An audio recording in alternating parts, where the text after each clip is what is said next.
Il-Qorti tal-Appell Kriminali liberat 3 irġiel li fis-sajf li għadda kienu kundannati 3 snin ħabs mill-Qorti tal-Maġistrati u multati 488,000 euro. Żewġ Ħamruniżi u ieħor minn ġdid kienu nstabu ħatja li daħlu f'Malta aktar minn 1,000,000 sigaret b'mod illegali u li dan fisser evażjoni qawwija ta' dazzi, taxxi u vet. L-imħallef Consuelo Xeri Herrera ikkunsidrat il-fatt li l-Pulizija fl-ebda ħin ma' eżebiet jew tat prova li fil-kaxxi maqbuda kien hemm sigaretti bla dazzju fil-waqt li xhud importanti f'dan il-każ li kien mal-persuni msemmija ma kienx konsistenti fix-xhieda li ta' fil-qorti.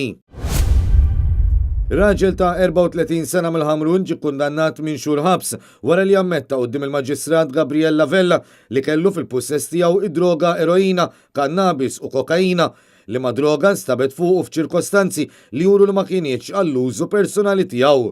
Li Jonathan Borch li ġie multat ukoll 500 euro tressa il-qorti mill-Ispettur Markentini Merċieqa wara tfittxija fir-residenza tiegħu fil-Marsa. Dan ir-rejd fir-residenza ta' Borch sar il-ħadd li għadda fejn kollox 3 persuni ġew arrestati. Id-droga misjuba mhijiex se tinqeret u dan biex tintuża bħala prova fuq il-persuni l-oħra li kienu arrestati.